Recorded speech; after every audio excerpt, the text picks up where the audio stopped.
Bonjour à tous, nous sommes aujourd'hui à commencer l'étude du chapitre 14 des leçons de Tanya.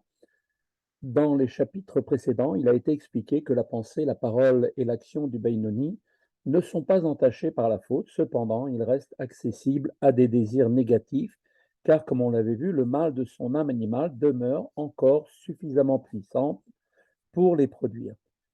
Le défaut d'expression de ces désirs en pensée, parole ou action n'est dû qu'à l'âme divine qui, comme on le rappelle, est aidée par Dieu et donc elle parvient donc à les réfréner. Rabbi Shneur Zalman maintenant va continuer. Voilà le début de notre leçon.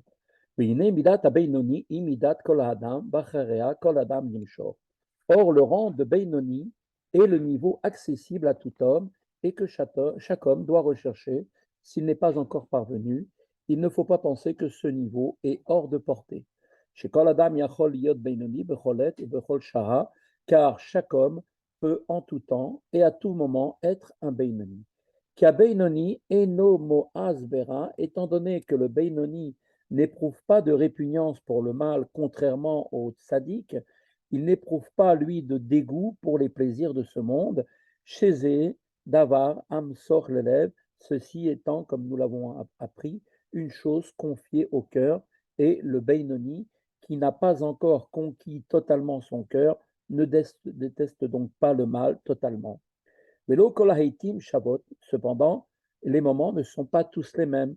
Parfois, durant la prière, par exemple, son cœur est ouvert, il est réceptif, il est alors en mesure de susciter en lui un sentiment d'aversion pour le mal, et en d'autres temps, il peut se heurter à une certaine insensibilité spirituelle, éprouver à ce moment-là une incapacité à mépriser le mal. Dès lors que le Beinoni, sans perdre son statut, peut avoir son état ainsi fluctuer, on ne peut dire que le mépris du mal le caractérise.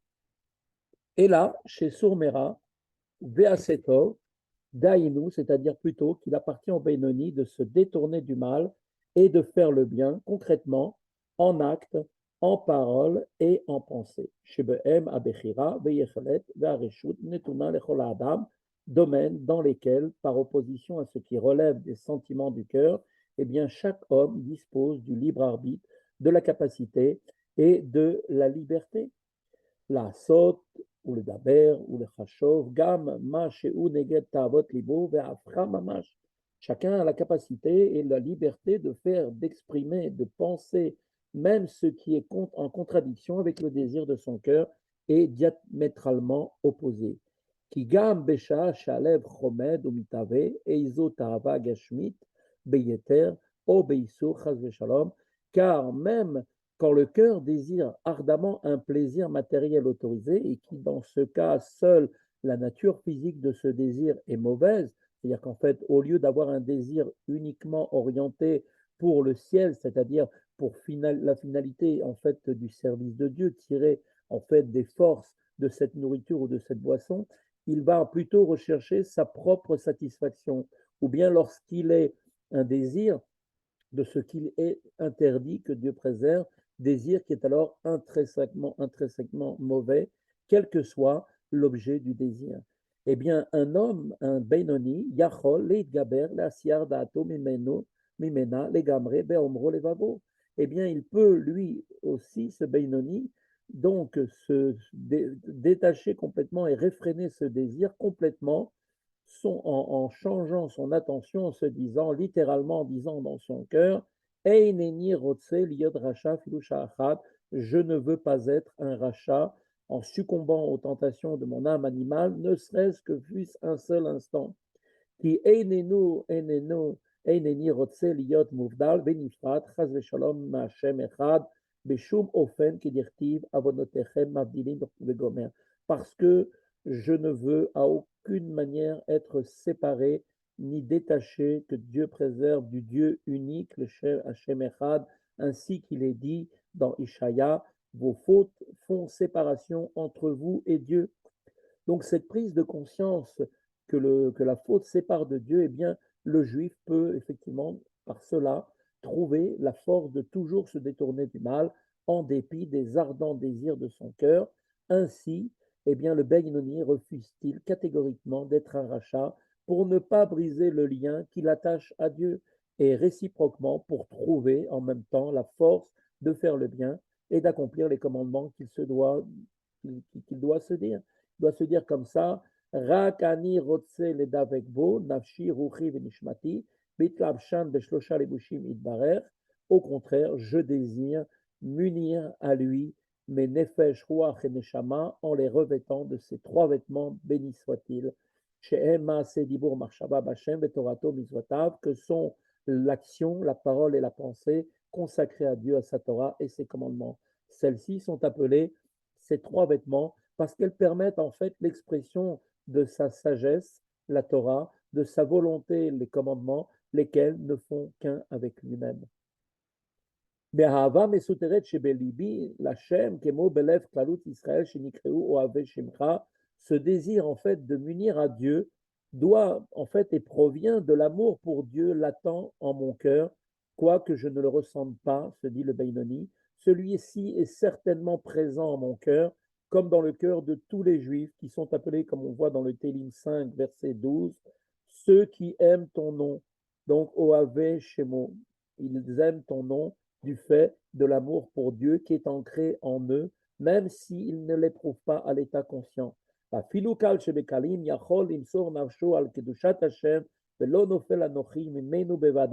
Et même un juif que l'on appelle un léger parmi les légers, c'est-à-dire un juif dont le niveau spirituel est très bas, eh bien lui aussi est capable de faire don de sa vie pour la sanctification du nom de Dieu s'il en est contraint d'abjurer, comme ce fut le cas dans de nombreuses générations.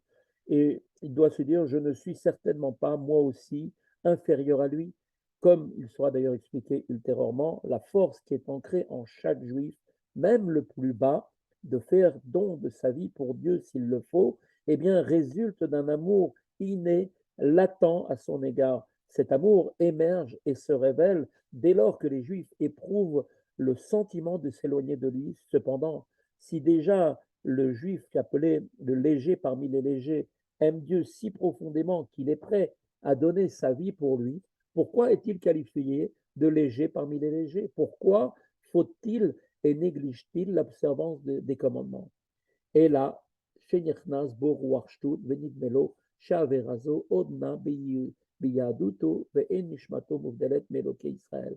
Eh bien, c'est seulement en fait un stratagème du mauvais penchant qui est en fait appelé un esprit de folie qui est entré en lui, comme l'exprime ce principe de nos sages dans la Gemara Sota, page 3a. Un homme, dit la Gemara là-bas, ne faute pas à moins qu'un esprit de folie ne soit entré en lui. Il croit au moment où cette faute, il est en train d'accomplir cette faute, se dit que cette faute n'affectera pas sa judaïcité et que son âme ne sera pas ainsi détachée du Dieu d'Israël. En fait, malheureusement, à l'instant même où un juif faute, eh bien, il se détache de Dieu. Si le léger, parmi les légers, en avait conscience, eh bien, lui aussi ne fauterait jamais. Mais il est victime de l'esprit de folie de son mauvais penchant qui l'induit en erreur. De même, ce léger parmi les légers néglige les commandements positifs malgré son amour naturel pour Dieu, car à ce moment-là, il oublie également l'amour pour Dieu qui est dissimulé en son cœur. S'il en était conscient, il rechercherait l'accomplissement des commandements afin de se lier à Dieu. Aval ani eneni rotse liyot shote kamohu likafot ahemet. Tout ceci doit se dire le Beinoni, tout ceci concerne le léger parmi les légers, mais moi, continue de penser l'homme Beinoni, je ne désire pas être aussi sot que lui en niant la vérité. La vérité est que la faute, comme on le sait très bien, sépare de Dieu et que chaque juif possède un amour naturel pour Dieu qui lui dicte l'observance des commandements. Ces vérités, il se dit, je ne veux pas les nier, il doit se dire cela. Cela concerne la maîtrise des pensées, paroles et actions. En effet, par cette approche, eh bien, chaque juif, en permanence, peut dominer son mauvais penchant pour ce qui relève de l'observance des commandements, tant dans le domaine des interdictions qui sont détourne-toi du mal que dans celui des commandements positifs, fais le bien, et ainsi chaque homme pourra atteindre le niveau de Beinoni. Ma she'enken bedabar amasur lelev, da'inu sheyehara maus mamash belev vetsonei. Toutefois, il n'en est pas de même pour ce qui relève du cœur des sentiments, c'est-à-dire, en l'occurrence, pour ce qui est le mal, d'accord, que le mal répugne au cœur et soit haï, ce qui n'est pas le cas, comme on l'a vu pour le Benoni, mais seulement pour les tzadikim. Donc, il ne le hait pas betachlit asina ou afilu shelo betachlit asina, il ne le hait pas d'une haine absolue comme le tzaddik accompli ou d'une haine non absolue pour le tzaddik inaccompli, comme on avait dit le tzaddik chez Eino Gamour. Ineze i-efshar sheye behemet lamito, אלא על ידי גודל ותוקף אהבה לשם, בבחינת אהבה בתענוגים להתענג על השם. Cela, ce niveau-là, ne peut être atteint avec une parfaite vérité qu'au moyen du grand et puissant amour pour Dieu, appelé amour dans les désirs, dans les délices, Ahava beta'anugim, qui consiste en fait à arriver à un niveau où l'on se délecte dans le divin. Mais Ein Olam Haba, ce niveau d'amour est déjà comparable au plaisir du monde futur, dont nos sages ont dit que les âmes prendront plaisir au rayonnement de la présence divine. Seul cet amour dans les délices, Ahava beta'anugim, suscite un sentiment de haine totale à l'égard du mal et des plaisirs matériels. Valze amru rabotenu zal, olamecha tire bechayecha vegomer, ve'en kol adam zoche leze, ki zeu ke'en kibul sachar. À propos de celui qui atteint cette sublime force d'amour, nos chachamim ont dit dans la Gemara Brachot 17a, tu verras une lueur de ta récompense du monde futur déjà dans ta vie durant. Tout homme, bien sûr, n'a pas ce mérite, car cela, cette forme d'amour participe déjà de la récompense d'en haut. La récompense est en fait, comme on le sait, à l'initiative de celui qui la donne, c'est-à-dire d'Akadosh Baruch Hu, et non de celui qui la reçoit, le juif. Kedirtiv, avodat matana eten et keunatrem vegomer, ainsi qu'il est dit dans les nombres, Dieu dit à vous, parlant des Kohanim, je donnerai le service sacerdotal en cadeau. Le service de Dieu qui relève de cet amour sublime est symbolisé par le sacerdoce des membres de la famille d'Aaron, encore que pareil service ne leur soit pas exclusif. Ce verset indique que ce niveau sublime de service divin est en fait un cadeau de Dieu, comme il est expliqué par ailleurs là-bas toujours dans le chapitre 43. Par conséquence, qu'est-ce qu'on voit de là? Que le niveau de tzaddik qui déteste le mal, n'est pas à la portée de chacun. Dès lors que la détestation du mal ne peut advenir qu'avec la révélation de l'amour dans les délices, lequel est en fait un cadeau, un présent de Dieu. En revanche, le niveau de Benoni est lui, par contre, bien accessible à tout homme. Dans cette perspective, maintenant, Rabbi Shneur Zalman entreprend d'expliquer à présent la déclaration de Job qui s'adressait à Dieu en disant, toi, tu as créé Dieu des tzadikim et tu as créé des rechaïm. Sous-entendu, il n'y a pas de libre arbitre puisqu'on est ainsi fait. À ce propos, la question suivante a été posée au premier chapitre. Comment est-il possible de dire que Dieu a créé des tzadikim et des rechaïm? L'homme, comme on le sait, est seul responsable de ses actes, ça ne dépend pas de sa naissance. Certes, d'après le Talmud, Dieu décide s'il sera intelligent, s'il sera stupide, s'il sera fort ou chétif, riche, pauvre, mais il ne détermine pas s'il sera un tzaddik ou un rachat, car le libre arbitre, à ce niveau-là, lui serait à ce moment-là retiré. Donc comment Job peut-il affirmer, tu as, toi, Dieu, créé des tzadikim, tu as créé des rechaïm? D'après la définition du tzaddik, ici donnée, définition qui implique de devenir un tzaddik dépasse, comme on l'a vu, le cadre du libre arbitre et est un cadeau, un présent de Dieu, la déclaration de Job devient claire. Quand il dit tu as créé des tzadikim, ça signifie dès lors que Dieu a créé des âmes capables d'atteindre le niveau de tzaddik. De la reine Amariov Berata tzadikim, c'est pourquoi Job a dit, et on comprend mieux maintenant ce qu'il a dit, tu as créé des tzadikim. C'est en fait que tu leur as donné à ces âmes-là la capacité d'arriver au niveau de tzaddik. La suite de la phrase tu as créé des rechaïm sera expliquée, elle, par contre, au chapitre 27. Kedeita betikunim, comme il est rapporté dans les tikkunim, dans le Zohar, sheyesh beneshamot Israël, kama mine madregot ou bechinot, et comme il est dit, donc, il y a une multitude de niveaux et de degrés dans les âmes juives. Chassidim, Gevurim, Amid Gabrim, Al Yetzram, Ma'are Torah, Neviim, Chule, Tzadikim, Chule, Ayin Sham. il y a bien sûr tellement de multitudes de niveaux. Il y a les pieux, les chassidim, les hommes forts, les giburim, qui maîtrisent leurs mauvais penchants. Il y a les érudits de la Torah, les talmidei chachamim. Il y a les prophètes, les neviim. Il y a les tzadikim. Il faut donc regarder là-bas et s'y référer. Il y a donc, d'après toute cette description, des âmes qui, a priori, entrent dans la catégorie des tzadikim.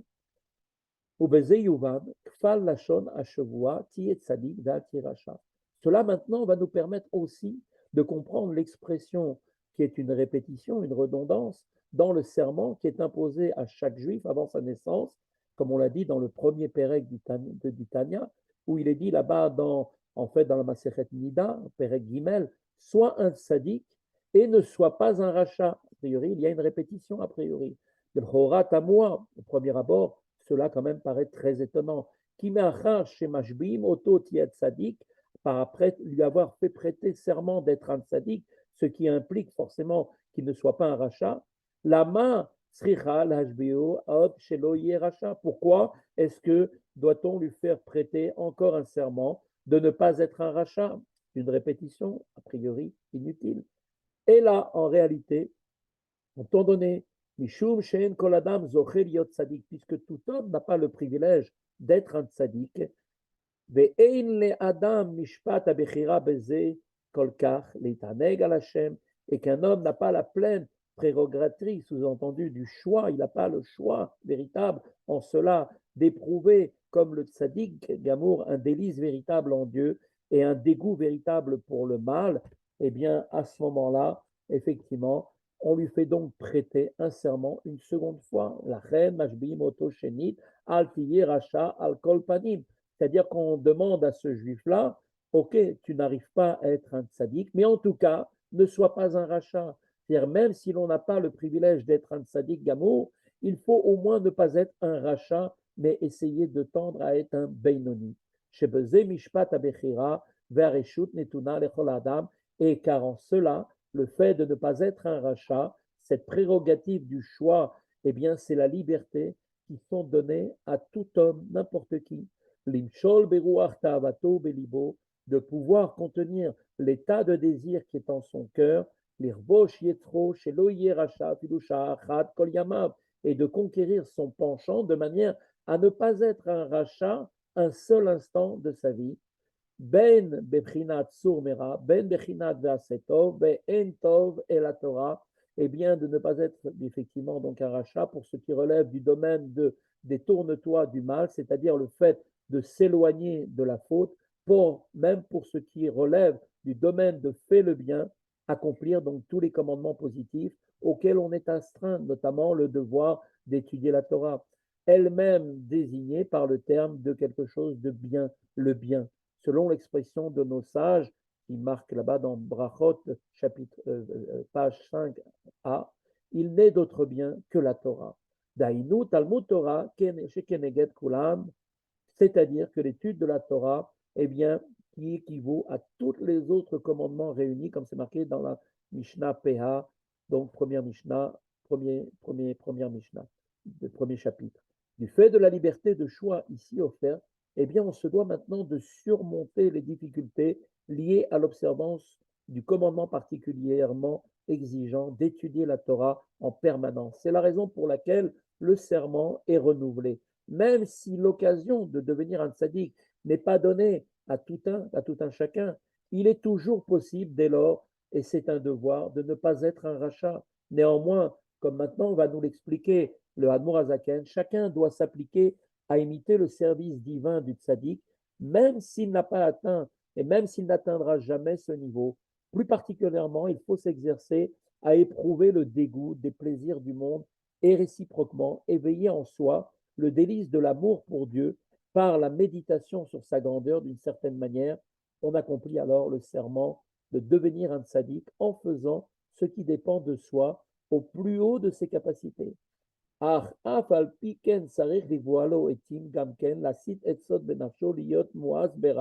Néanmoins, bien que cette répugnance pour le mal, de cet amour dans les délices qui caractérise le tzaddik gamour ne soit pas donnée à tout un chacun, eh bien, le juif doit également fixer des moments particuliers en vue de chercher pour lui des moyens pour prendre, en quelque sorte, prendre en dégoût le mal, c'est-à-dire les plaisirs matériels.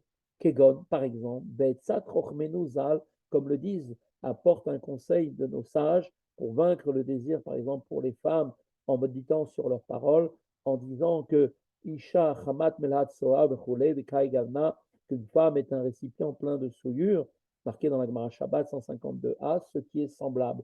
Vechen Kol Minet Mat Amim, de même, il doit apprendre à détester le plaisir qu'il peut tirer de la nourriture en prenant conscience que toutes les sortes de mets savoureux et de délices deviennent elles aussi des récipients pleins, comme on le sait très bien, que la nourriture n'est pas complètement absorbée, qu'il va falloir maintenant éjecter ce que nous ne pouvons effectivement raffiner.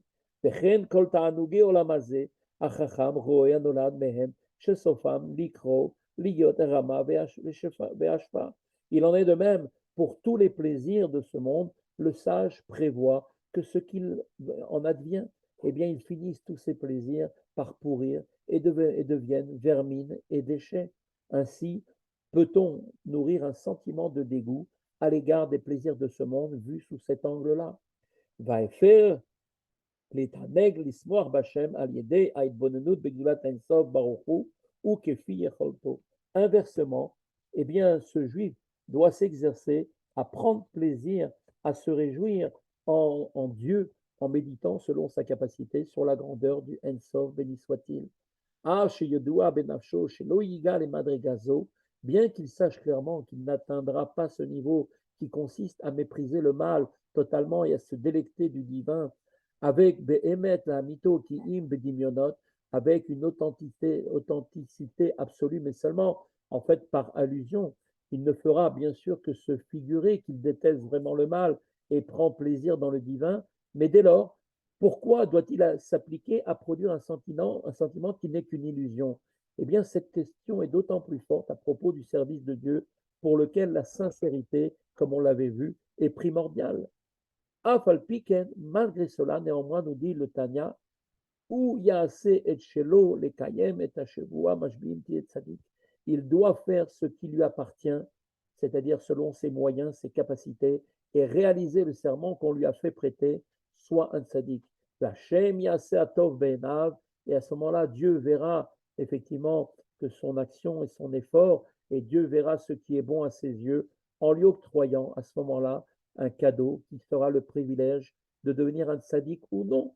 Ve'od, et de plus, en imitant le tzaddik dans son mépris du mal et sa délectation du divin, eh bien, est bénéfique au Benoni pour une toute autre raison. L'habitude, comme on le sait, le fait de répéter des choses de manière continuelle, eh bien, c'est quelque chose qui a le pouvoir surtout, comme c'est marqué dans Tishbi, et devient en quelque sorte pour la personne une seconde nature. Quand un homme va prendre l'habitude eh bien, d'avoir le mal en dégoût, eh bien, à force d'efforts comme cela répétés, eh bien, le mal lui sera finalement un peu répugnant de manière totalement vraie. Et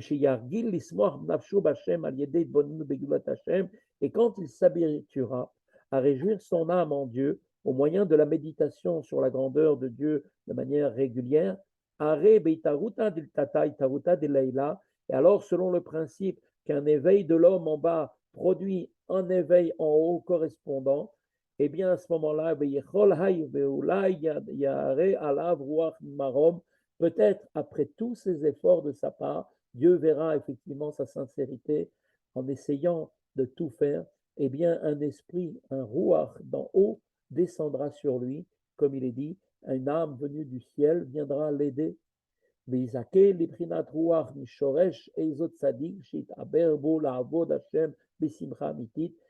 il aura le mérite, cet homme-là, que le niveau d'âme de Ruach issu de l'âme d'un tzaddik, qui était donc dans le Gan Eden, l'imprègne maintenant de sorte qu'il puisse lui aussi servir Dieu avec une joie véritable en cadeau de tous ses efforts répétés. Il est un concept kabbalistique selon lequel l'âme d'un tzaddik peut imprégner l'âme d'un autre juif, qu'on appelle le chibour. L'âme d'un autre juif avec ses facultés. Donc, ce tzaddik qui est donc là maintenant, qui imprègne cette âme, lui donne la possibilité maintenant de devenir capable, d'avoir les facultés même de servir Dieu comme le fait le tzaddik. Ce concept peut être comparé à celui de ce qu'on appelle le Gilgul, qui veut dire la transmigration, dans lequel une âme donc se trouve attachée à un objet, à un animal ou à un autre corps. Cependant, dans ce cas du Gilgul, l'âme est enchaînée au corps et dominée par lui. C'est en fait une sorte de punition. Alors que dans l'imprégnation, qui n'est pas du tout la même chose, l'âme du tzaddik sert simplement de force spirituelle supplémentaire à l'âme de celui qui la reçoit. Dans ce contexte, l'imprégnation de l'âme du Beinoni par le rouar qui émane de l'âme du tzaddik va permettre au Beinoni d'éprouver un plaisir en Dieu qu'il n'aurait jamais pu atteindre de lui-même. Kedirtiv, comme il est dit, Simchut tzadikim b'Hashem, ainsi qu'il est dit donc dans les psaumes 97, verset 12, réjouissez-vous, tzadikim, en Dieu, Simchut tzadikim b'Hashem. Il y a ici bien une allusion à deux types de tzadikim. Le verset s'adresse aux tzadikim au pluriel. Le Beinoni, c'est donc lui dont on parle, appelé le niveau inférieur de tzaddik, et le tzaddik, le niveau supérieur de tzaddik. Lorsque tous deux se rejoignent, c'est-à-dire que l'âme du tzaddik imprègne celle du Beinoni, eh bien, ils se réjouissent ensemble au sens où le tzaddik partage le délice qu'il éprouve en le divin avec le Beinoni. Le rabbi souligne le fait que son âme n'est pas transformée au rang de tzaddik, mais est simplement aidée par l'âme d'un tzaddik. Cela ne contradit pas donc la déclaration de Job, tu as créé des justes, comme il a été expliqué précédemment, et de cette façon, effectivement, va pouvoir se réaliser le serment qu'on lui fait prêter, soit un tzaddik, ce sera véritable, donc soit un tzaddik, et donc ce serment sera véritablement accompli. Voilà, c'est ici que se termine l'étude de notre chapitre d'aujourd'hui. Je vous dis à tous, à très bientôt. Bonne journée à tous.